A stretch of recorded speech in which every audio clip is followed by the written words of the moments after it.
ഞാനും എൻ്റെ ചേച്ചിയും പണ്ടൊക്കെ സ്കൂൾ വിട്ട് വന്നു കഴിയുമ്പോൾ ഞങ്ങൾക്ക് വയറ് നിറച്ച് ചോറുണ്ടായിരുന്നു. ചോറ് ഞങ്ങൾക്ക് മസ്റ്റായിരുന്നു. ഇപ്പോൾ എൻ്റെ മക്കൾക്ക് സ്കൂൾ വിട്ട് വന്നു കഴിഞ്ഞാൽ ചോറ് വേണ്ട, അവർക്ക് വേറെ എന്തെങ്കിലും കഴിക്കാൻ വേണം.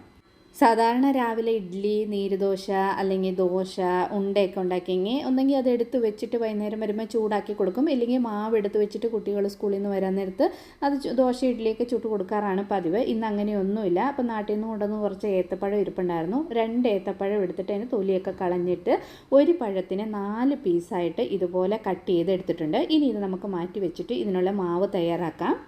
അതിനായിട്ട് ഒരു പാത്രത്തിലേക്ക് ഞാനിപ്പം 1-1.5 കപ്പോളം മൈദാപ്പൊടി എടുത്തിട്ടുണ്ട്. ഇതിലേക്ക് നമ്മൾ അരിപ്പൊടി ഒന്നും ചേർക്കുന്നില്ല കേട്ടോ. ഒരു ടിപ്പ് കൂടെ കാണിക്കുന്നുണ്ട്, നല്ല സൂപ്പറായിരിക്കും ഇതുപോലെ നമ്മൾ പഴംപൊരി ഉണ്ടാക്കിയ.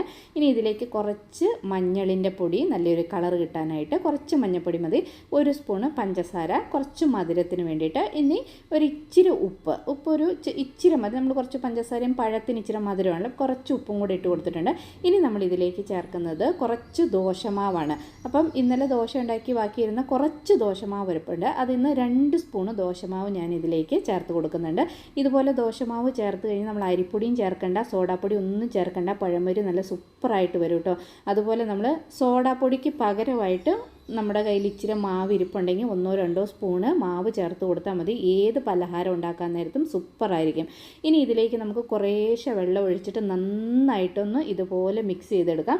ഒത്തിരി വെള്ളം ഒന്നിച്ചൊഴിക്കരുത്, കുറേശ്ശെ വെള്ളം ഒഴിച്ച് ഇതുപോലെ നന്നായിട്ട് മിക്സ് ചെയ്യണം. അപ്പോൾ നമ്മൾ ആ ദോശമാവ് കൂടെ ചേർത്ത് കഴിയുമ്പോൾ പെട്ടെന്ന് നല്ല സോഫ്റ്റായി കിട്ടും.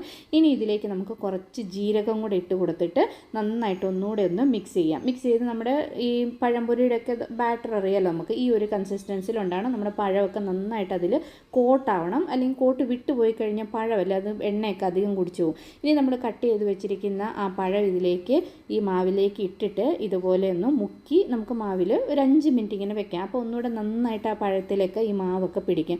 അപ്പോൾ എത്രത്തോളം നമുക്ക് ഇതിലേക്ക് വെക്കാൻ പറ്റും അത്രത്തോളം ഇതിന് മുക്കി ഒന്ന് ഒരു 5 മിനിറ്റ് വെച്ചിട്ട് എണ്ണ നന്നായിട്ട് ചൂടായി കഴിയുമ്പോൾ അതിൽ കുറച്ച് മാവിട്ട് നോക്കി കഴിഞ്ഞാൽ നന്നായിട്ട് അത് പൊങ്ങി വരുമല്ലോ.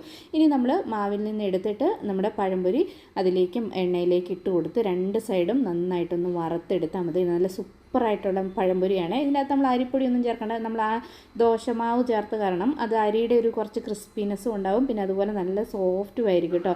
ഇതുകൊണ്ട് നമ്മുടെ സൂപ്പറായിട്ടുള്ള പഴംപൊരി പെട്ടെന്ന് തന്നെ തയ്യാറായി. ഇതുപോലെ ഒന്ന് ട്രൈ ചെയ്ത് നോക്കണേ. എൻ്റെ ഈ വീഡിയോ നിങ്ങൾക്ക് കണ്ടിട്ട് ഇഷ്ടപ്പെട്ടാൽ ലൈക്ക് ചെയ്യാനും ഷെയർ ചെയ്യാനും എന്നെ സപ്പോർട്ട് ചെയ്യാനും മറക്കരുത്. അപ്പോൾ ഇതുപോലെ ഇനിയൊരു വീഡിയോ